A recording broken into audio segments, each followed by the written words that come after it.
Hi viewers, good morning. అందరికీ good morning అండి. మీరందరూ బ్రేక్ఫాస్ట్ చేశారా? నేనైతే బ్రేక్ఫాస్ట్ చేశాను. మా అమ్మాయి మా వారు సింహాచలం వెళ్ళారండి దర్శనానికి.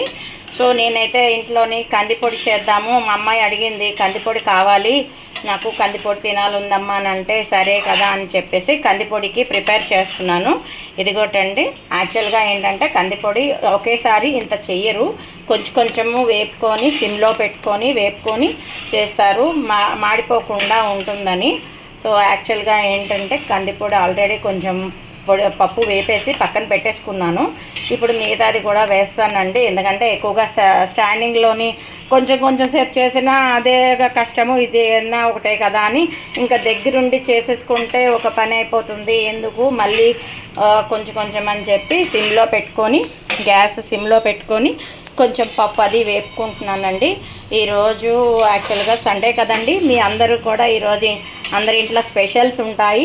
మీరు కూడా కందిపొడి ఎలా చేస్తారు ఏంటి అనేది నాకు కామెంట్ బాక్స్లో పెట్టండి. మీ కామెంట్స్ నాకు చెప్తే నేను కూడా అలా ప్రిపేర్ చేసుకొని చూస్తాను. యాక్చువల్గా నా పద్ధతిలోని కందిపప్పు వేపుకొని దాంట్లో కొంచెం శనగపప్పు పెసరపప్పు కూడా కొంచెం తీసుకొని వేపుతానండి. సో యాక్చువల్గా అంటే మాది ఇంగువ అండ్ ఎండుమిరపకాయలు జీలకర్ర ఇవన్నీ కూడా వేస్తాము. వెల్లుల్లి అయితే కొంతమంది వేస్తారు, నేను వెల్లుల్లి వేయనండి.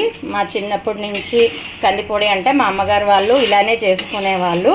సో కాబట్టి నేను ఇలాగే చేస్తాను. ఇంకేదైనా పద్ధతి ఉంటే నాకు మీరు కామెంట్ బాక్స్లోని చెప్పండి ఫ్రెండ్స్. ఇంకా లైక్ చేయండి, సబ్స్క్రైబ్ చేయండి, షేర్ చేయండి ఫ్రెండ్స్. బాయ్.